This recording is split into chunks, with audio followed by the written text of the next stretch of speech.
So hello everyone. क्या आपको पता है कि भारत का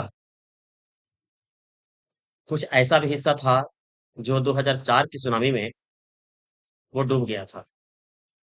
2004 में एक सुनामी आई थी और वो समुंदर में क्या हो गया था, वो डूब गया था। तो इस पर हम लोग डिस्कस करेंगे लोकेशन ऑफ इंडिया। ठीक है। देखिए, ये जो टॉपिक है आप समझ रहे होंगे। ये जो टॉपिक है ये हर जगह पे इस तरह के सवाल पूछे जाते हैं। यहाँ से संबंधित जो टॉपिक हैं, जो क्वेश्चंस होते हैं, वो पूछे जाते हैं। चाहे वो किसी भी एग्जाम को हो, सीबीएसई का एग्जाम हो, चाहे वो यूपीएससी का एग्जाम हो, चाहे वह बीपीएससी का एग्जाम हो या अदर पीसीएस एग्जामिनेशन हो, अदर हो, चाहे एसएससी हो, रेलवे हो, हर जगह पे इस तरह के सवाल, यहाँ से सवाल पूछे जाते हैं। तो आप इस टॉपिक को हर मुद्दे से समझने का प्रयास करिएगा और मैं हर मुद्दे पर इस पर चर्चा करने का प्रयास करूंगा। तो चलिए, बने रहिए हमारे इस वीडियो में। अगर वीडियो आपको पसंद आएगा तो लाइक कर दीजिएगा, सब्सक्राइब कर दीजिएगा और इसे शेयर कर दीजिएगा। करा है कि India is a vast country. सबको पता है कि भारत जो है बहुत बड़ा देश है। हालांकि इस ग्लोब में आपको देख रहा होगा कि यह दक्षिणतम पॉइंट है, मतलब एशिया का दक्षिणतम, दक्षिणतम यानी दक्षिण पूर्वी का हिस्सा कहलाता है एशिया का ये। और ये देख रहे हैं कि पूरा का पूरा ये एरिया जो है ना वो घेरे हुए है। ठीक है। तो आइए देखते हैं करा कि ये दुनिया का सबसे बड़ा कंट्री है और मतलब फास्ट कंट्री है, बल बहुत बड़ा कंट्री है। तो ये कहाँ पड़ता है? नॉर्दर्न हेमिस्फीयर में। याद रखना बाबू रे, आप क्या कर लीजिएगा, इसको देख लीजिएगा, समझ लीजिएगा कि ये जो टॉपिक है वो, ये जो हमारा इंडिया है वो किस इलाका में पड़ रहा है? नॉर्दर्न हेमिस्फीयर में और ईस्टर्न हेमिस्फीयर में पड़ रहा है। ठीक है। तो बने रहिएगा हमारे वीडियो में, आगे भी हम लोग चर्चा करेंगे। अब यहाँ पे कह रहा है कि नॉर्दर्न हेमिस्फीयर और ईस्टर्न हेमिस्फीयर में क्या अंतर है भाई, क्या प्रॉब्लम है, क्या होता है भाई, ये जरा समझिएगा। तो यहाँ हमारा जो इंडिया है, ये देखिएगा, ये जो इंडिया है तो इंडिया को हमारा इक्वेटर है, इक्वेटर, इक्वेटर जो 0 डिग्री से क्या करिए खींची गई है, एक काल्पनिक रेखा है। और ये उत्तर में, ये ऊपर में नॉर्दर्न हेमिस्फीयर और नीचे जो है वो साउदर्न हेमिस्फीयर में, यानी हमारी पृथ्वी को दो भाग में डिवाइड कर रही है। ठीक है। एक और रेखा है जो नॉर्थ पोल को साउथ पोल से जोड़ने का काम करती है, जिसे कहते हैं ग्रीनविच रेखा, जो हमारे पृथ्वी को पूर्वी हिस्सा और पश्चिमी हिस्सा में डिवाइड करती है। ठीक। तो आप देख रहे हैं कि अब हम यही समझाने का प्रयास करेंगे कि हमारा इंडिया इसमें कहाँ पे है। तो आप यहाँ समझिए, यहाँ पे जरा समझने की कोशिश करिएगा। ये जो हमने दिखाया है, यही हिस्सा जो है ये है 0 डिग्री इक्वेटर का हिस्सा, ये वाला इक्वेटर का हिस्सा है, याद रखना। और ये इक्वेटर का हिस्सा है और ये देखिएगा, ये वाला जो पॉइंट है, ये वाला पॉइंट है ना, ये है ग्रीनविच रेखा। ठीक है। तो आप समझना, ये ग्रीनविच रेखा है और इसके यही वाला जो टॉपिक है, यही समझने का प्रयास आपको करना होगा। तो ये हो गया। तो कह रहा है कि कहां से कहां तक फैला हुआ है, इसको समझना है। तो देखिए, सबसे पहला बात कर रहा है लैटिट्यूडनल एक्सटेंट। इसका जो लैटिट्यूडनल एक्सटेंट है वो क्या है? तो वो कह रहा है कि वो है 8 डिग्री 4 मिनट एन से लेकर के 37 डिग्री 6 मिनट एन लैटिट्यूड के बीच में।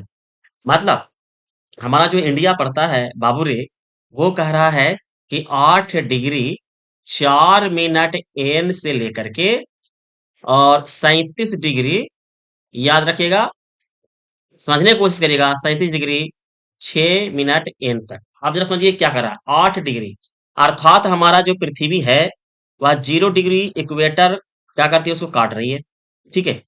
ऊपर में जैसे ही जाएंगे तो वो 8 डिग्री से यहाँ स्टार्ट हो रही है, यानी हमारा जो इंडिया का पार्ट है, यहाँ देखिए, ये वाला जो पार्ट है ना वो 8 डिग्री से स्टार्ट हो रही है, यहाँ से वो 8 डिग्री 4 मिनट से स्टार्ट हो रही है। और ये कहाँ तक जा रही है? तो ये वाला जो पॉइंट है, ये समझिएगा, ये जो पॉइंट है वो 37 डिग्री तक जा रही है।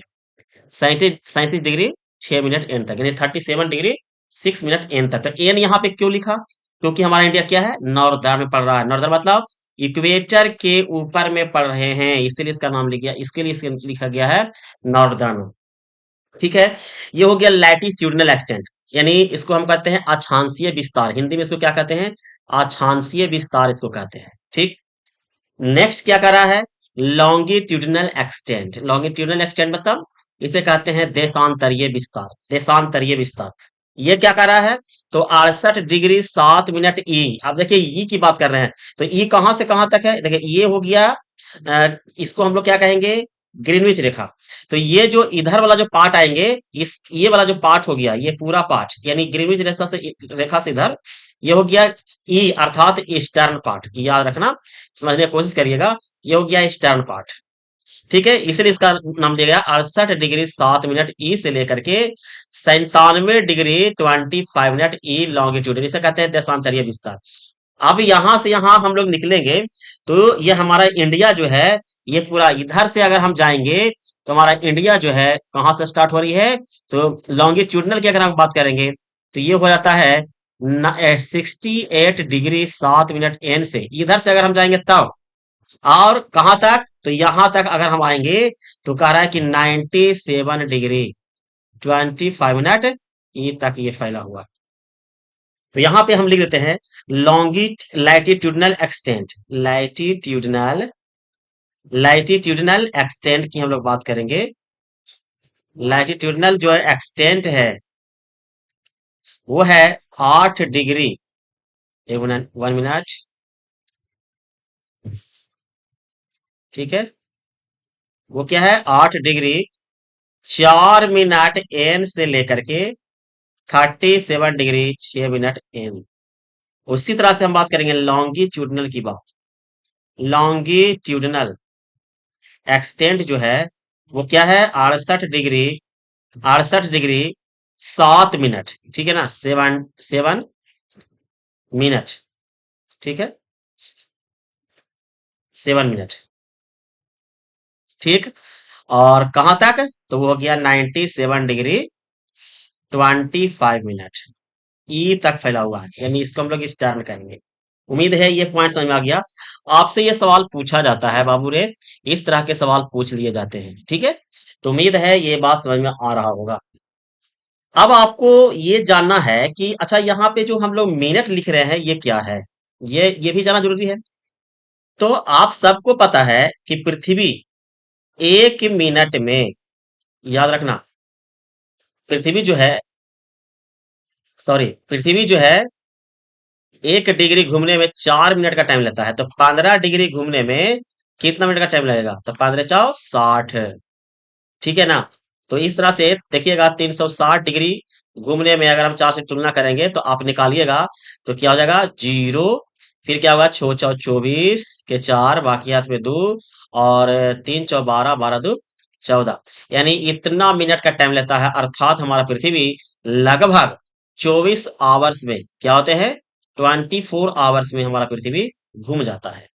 इसीलिए इस टॉपिक का नाम दिया गया है, इसलिए इसका नाम दिया गया है सॉरी, मिनट के नाम से जानते हैं। ठीक है, अब यहां पे समझने का कोशिश करिएगा। ये क्या कह रहा है?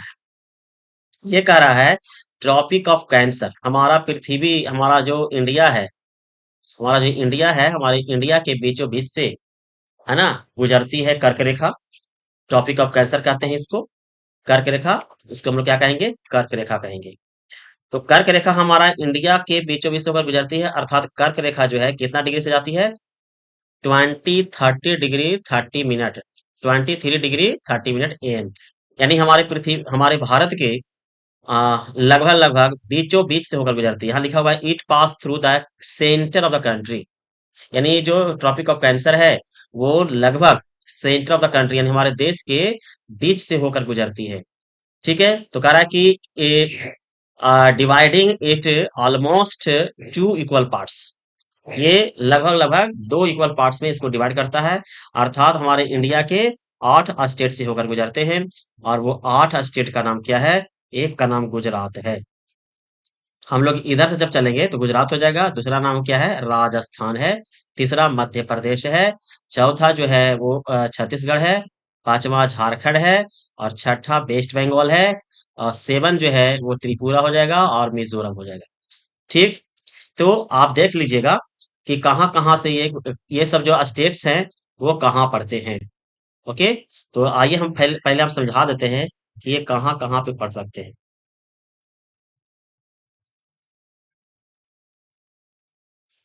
थोड़ा सा समझने का कोशिश करिएगा क्या कह रहा है। तो यहां से आप जाइएगा तो सबसे पहले आपको एक जगह मिलेगा जिसका नाम है, एक स्टेट मिलेगा जिसका नाम क्या है, गुजरात। ये है गुजरात। ठीक। इधर से आप जाइएगा तो आपको एक मिलेगा राजस्थान। उसके बाद जाइएगा तो यहाँ पे मध्य प्रदेश मिलेगा। फिर उसके बाद जाइएगा तो आपको छत्तीसगढ़ मिलेंगे। फिर उसके बाद यहाँ पे जाइएगा तो झारखंड मिलेगा। उसके बाद यहाँ पे वेस्ट बंगाल मिलेगा। और यहीं पे आपको त्रिपुरा मिलेगा। थोड़ा सा दिक्कत हो रहा है यहाँ पे, मिजोरम मिलेंगे। ये लोग थोड़ा सा छोटा बना दिए हैं इसलिए, है ना। तो ये सब 8 राज्य है। 8वें राज्य से हमारा कर्क रेखा गुजरती है, जो भारत के बीचों बीच से वो काट रही है। ठीक है, ये कर्क रेखा होगा।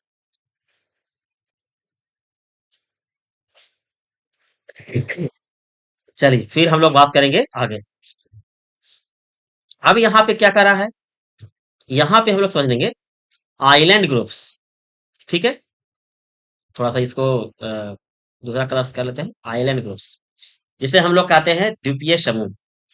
तो पता होना चाहिए कि हमारे इंडिया में दो जो है ना, एक द्वीप, दो जो है ना द्वीपीय समूह है, द्वीपीय समूह द्वीपीय समूह है, आइलैंड ग्रुप्स है। एक का नाम है लक्षद्वीप। एक का नाम क्या है, लक्षद्वीप। एक लक्षद्वीप है जो अरब सागर पड़ता है, और दूसरा है अंडमान एंड निकोबार। निकोबार। ठीक।